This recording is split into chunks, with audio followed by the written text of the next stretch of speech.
Coronary artery disease, CAD, also known as ischemic heart disease, IHD, refers to a group of diseases which include stable angina, unstable angina, myocardial infarction, and sudden cardiac death.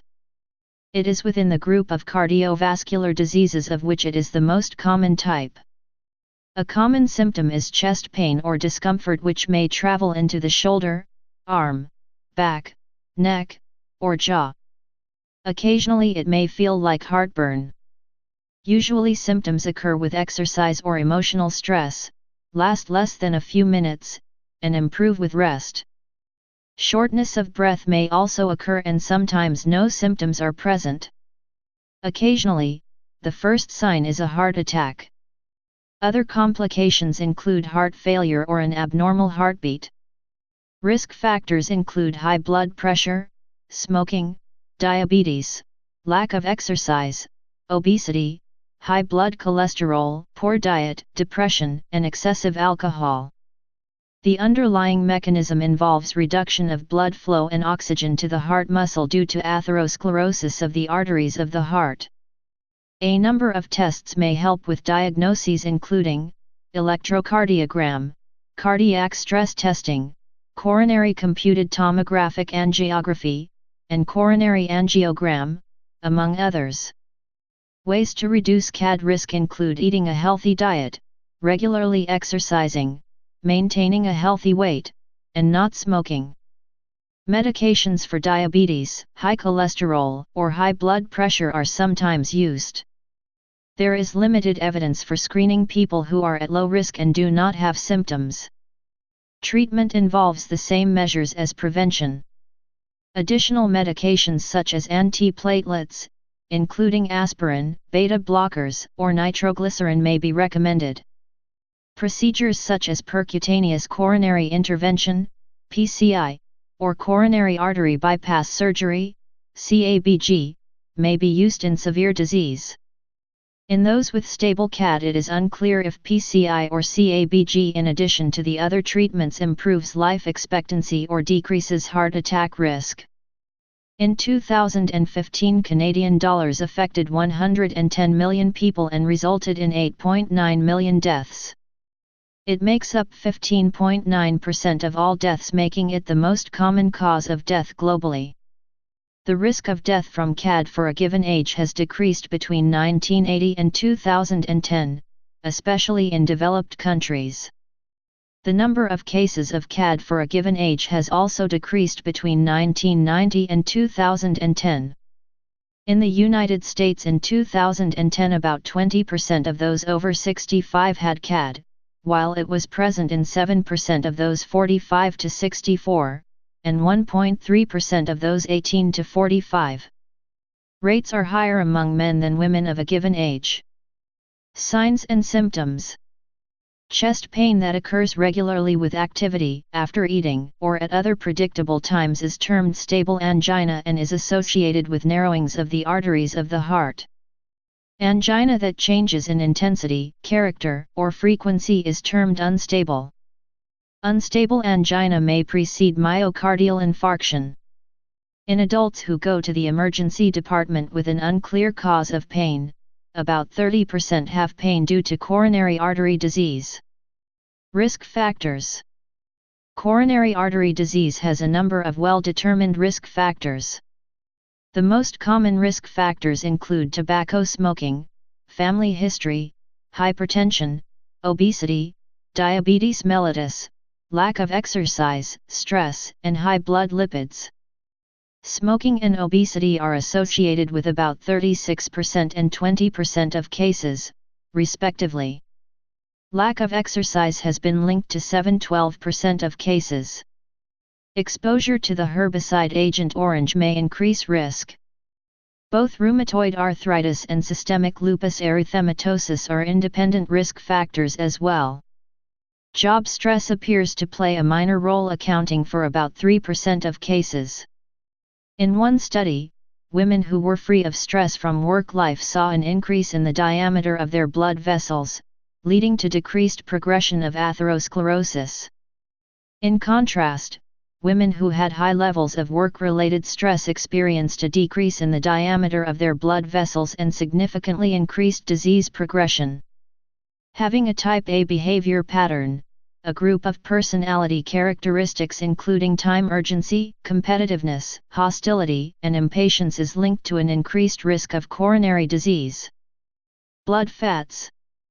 High blood cholesterol, specifically, serum LDL concentrations. HDL, high-density lipoprotein, has a protective effect over development of coronary artery disease.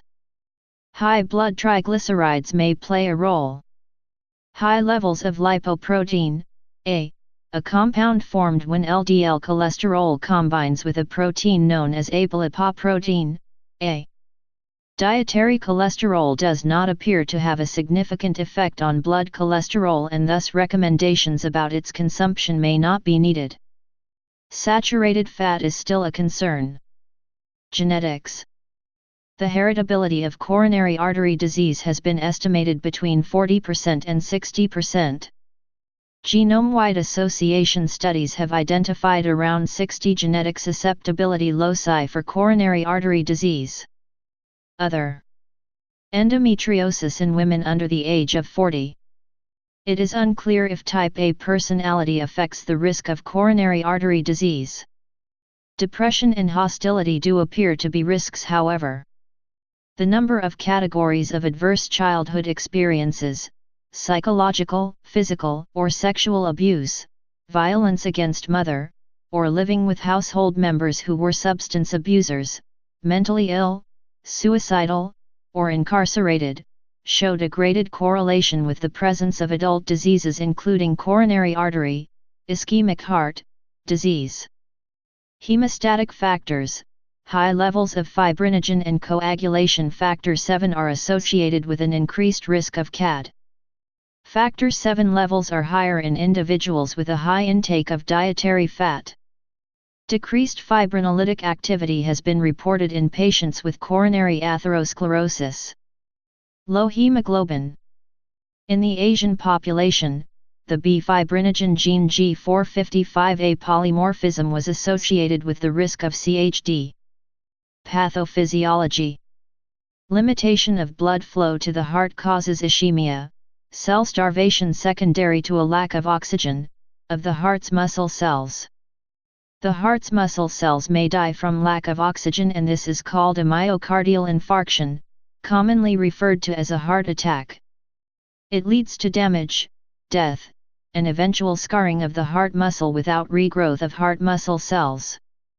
Chronic high-grade narrowing of the coronary arteries can induce transient ischemia, which leads to the induction of a ventricular arrhythmia, which may terminate into a dangerous heart rhythm known as ventricular fibrillation, which often leads to death. Typically, coronary artery disease occurs when part of the smooth, elastic lining inside a coronary artery, the arteries that supply blood to the heart muscle, develops atherosclerosis. With atherosclerosis, the artery's lining becomes hardened, stiffened, and accumulates deposits of calcium, fatty lipids, and abnormal inflammatory cells to form a plaque. Calcium phosphate, hydroxyapatite, deposits in the muscular layer of the blood vessels appear to play a significant role in stiffening the arteries and inducing the early phase of coronary arteriosclerosis. This can be seen in a so-called metastatic mechanism of calciphylaxis as it occurs in chronic kidney disease and hemodialysis. Rayner-Liedtke 2008. Although these people suffer from a kidney dysfunction, almost 50% of them die due to coronary artery disease. Plagues can be thought of as large pimples that protrude into the channel of an artery, causing a partial obstruction to blood flow. People with coronary artery disease might have just one or two plagues, or might have dozens distributed throughout their coronary arteries. A more severe form is chronic total occlusion, CTO, when a coronary artery is completely obstructed for more than 3 months. Cardiac syndrome X is chest pain, angina pectoris, and chest discomfort in people who do not show signs of blockages in the larger coronary arteries of their hearts when an angiogram, coronary angiogram, is being performed. The exact cause of cardiac syndrome X is unknown. One explanation is microvascular dysfunction. For reasons that are not well understood, women are more likely than men to have it. However, hormones and other risk factors unique to women may play a role. Diagnosis. For symptomatic people, stress echocardiography can be used to make a diagnosis for obstructive coronary artery disease. The use of echocardiography, stress cardiac imaging, and/or advanced non-invasive imaging is not recommended on individuals who are exhibiting no symptoms and are otherwise at low risk for developing coronary disease.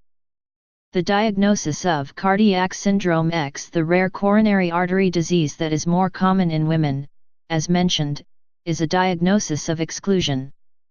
Therefore, usually the same tests are used as in any person with the suspected of having coronary artery disease. Baseline electrocardiography, ECG. Exercise ECG stress test. Exercise radioisotope test, nuclear stress test, myocardial scintigraphy. Echocardiography, including stress echocardiography. Coronary angiography. Intravascular ultrasound. Magnetic resonance imaging, MRI. The diagnosis of coronary disease underlying particular symptoms depends largely on the nature of the symptoms. The first investigation is an electrocardiogram, ECG/EKG, both for stable angina and acute coronary syndrome. An X-ray of the chest and blood tests may be performed. Stable angina. In stable angina, chest pain with typical features occurring at predictable levels of exertion, various forms of cardiac stress tests may be used to induce both symptoms and detect changes by way of electrocardiography, using an ECG, echocardiography, using ultrasound of the heart, or scintigraphy, using uptake of radionuclide by the heart muscle. If part of the heart seems to receive an insufficient blood supply, coronary angiography may be used to identify stenosis of the coronary arteries and suitability for angioplasty or bypass surgery. Stable coronary artery disease, Scad, is also often called stable ischemic heart disease, SIHD. A 2015 monograph explains that regardless of the nomenclature, stable angina is the chief manifestation of SIHD or Scad. There are US and European clinical practice guidelines for SIHD/Scad. Acute coronary syndrome. Diagnosis of acute coronary syndrome generally takes place in the emergency department, where ECGs may be performed sequentially to identify evolving changes, indicating ongoing damage to the heart muscle. Diagnosis is clear-cut if ECGs show elevation of the ST segment, which in the context of severe typical chest pain is strongly indicative of an acute myocardial infarction, MI. This is termed ischemia, ST elevation MI, and is treated as an emergency with either urgent coronary angiography and percutaneous coronary intervention, angioplasty with or without stent insertion, or with thrombolysis, clot buster medication, whichever is available. In the absence of ST segment elevation, heart damage is detected by cardiac markers, blood tests that identify heart muscle damage. If there is evidence of damage, infarction, the chest pain is attributed to a non-ST elevation MI, NSTEMI. If there is no evidence of damage, the term unstable angina is used. This process usually necessitates admission to hospital, and close observation on a coronary care unit for possible complications, such as cardiac arrhythmias, irregularities in the heart rate. Depending on the risk assessment, stress testing or angiography may be used to identify and treat coronary artery disease in patients who have had an NSTEMI or unstable angina. Risk assessment. There are various risk assessment systems for determining the risk of coronary artery disease, with various emphasis on different variables above. A notable example is Framingham score, used in the Framingham Heart Study. It is mainly based on age, gender, diabetes, total cholesterol, HDL cholesterol, tobacco smoking, and systolic blood pressure. Prevention. Up to 90% of cardiovascular disease may be preventable if established risk factors are avoided. Prevention involves adequate physical exercise, decreasing obesity, treating high blood pressure, eating a healthy diet, decreasing cholesterol levels, and stopping smoking. Medications and exercise are roughly equally effective. High levels of physical activity reduce the risk of coronary artery disease by about 25%. Most guidelines recommend combining these preventive strategies. A 2015 Cochrane review found some evidence that such an approach might help with blood pressure, body mass index, and waist circumference. However, there was insufficient evidence to show an effect on mortality or actual cardiovascular events. In diabetes mellitus, there is little evidence that very tight blood sugar control improves cardiac risk, although improved sugar control appears to decrease other problems such as kidney failure and blindness. The World Health Organization, WHO, recommends low to moderate alcohol intake to reduce risk of coronary artery disease, while high intake increases the risk. Diet.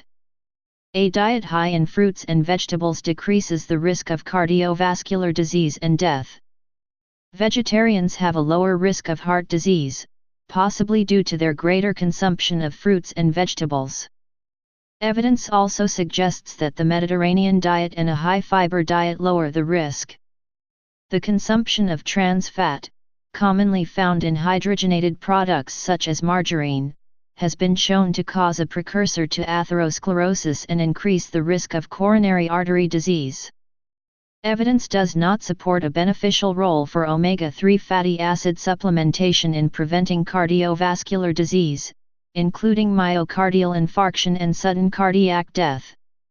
There is tentative evidence that intake of menaquinone, vitamin K2, but not phylloquinone, vitamin K1, may reduce the risk of CAD mortality. Secondary prevention. Secondary prevention is preventing further sequelae of already established disease. Lifestyle changes that have been shown to be effective to this goal include weight control, smoking cessation, avoiding the consumption of trans fats, in partially hydrogenated oils, decrease psychosocial stress, exercise. Aerobic exercise, like walking, jogging, or swimming, can reduce the risk of mortality from coronary artery disease. Aerobic exercise can help decrease blood pressure and the amount of blood cholesterol, LDL, over time. It also increases HDL cholesterol, which is considered as good cholesterol. Separate to the question of the benefits of exercise, it is unclear whether doctors should spend time counseling patients to exercise.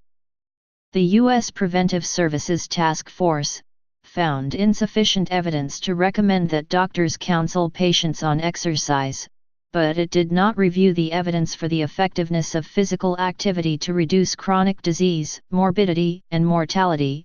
It only examined the effectiveness of the counseling itself.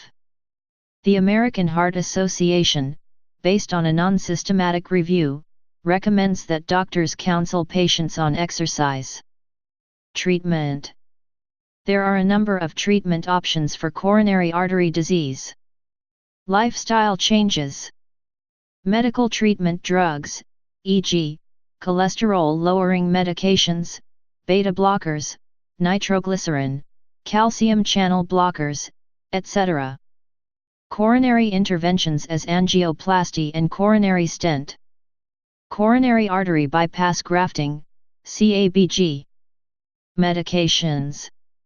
Statins, which reduce cholesterol, reduce the risk of coronary artery disease. Nitroglycerin. Calcium channel blockers and/or beta blockers. Antiplatelet drugs such as aspirin. It is recommended that blood pressure typically be reduced to less than 140/90 mmHg. The diastolic blood pressure, however, should not be lower than 60 mmHg. Beta blockers are recommended first line for this use. Aspirin. In those with no previous history of heart disease, aspirin decreases the risk of a myocardial infarction but does not change the overall risk of death.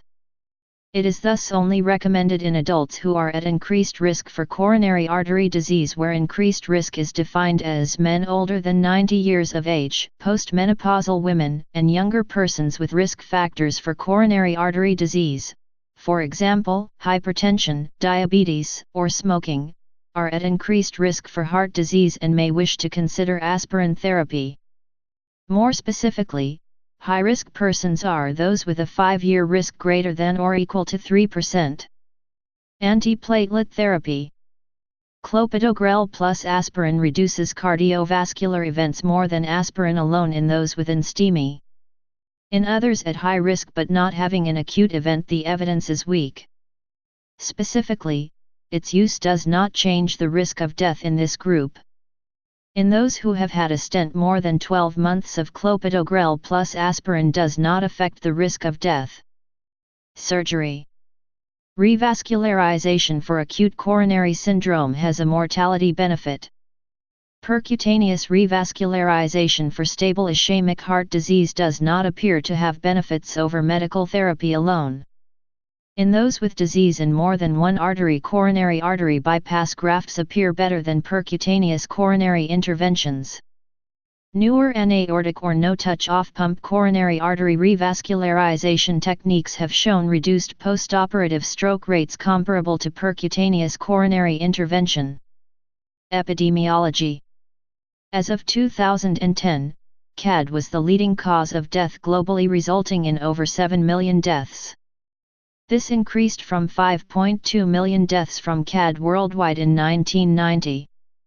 It may affect individuals at any age but becomes dramatically more common at progressively older ages, with approximately a tripling with each decade of life. Males are affected more often than females.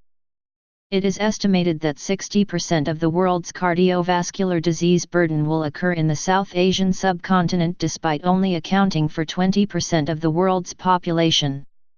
This may be secondary to a combination of genetic predisposition and environmental factors. Organizations such as the Indian Heart Association are working with the World Heart Federation to raise awareness about this issue. Coronary artery disease is the leading cause of death for both men and women and accounts for approximately 600,000 deaths in the United States every year. According to present trends in the United States, half of healthy 40-year-old men will develop CAD in the future, and 1 in 3 healthy 40-year-old women.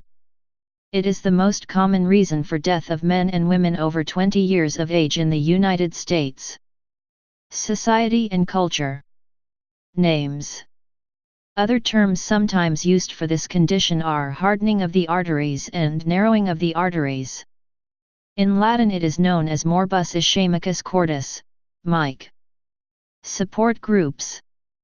The Infarct Combat Project, ICP, is an international non-profit organization founded in 1998 which tries to decrease ischemic heart diseases through education and research. Industry influence on research. In 2016, research into the archives of the Sugar Association, the trade association for the sugar industry in the U.S., had sponsored an influential literature review published in 1965 in the New England Journal of Medicine that downplayed early findings about the role of a diet heavy in sugar in the development of CAD and emphasized the role of fat. That review influenced decades of research funding and guidance on healthy eating. Research.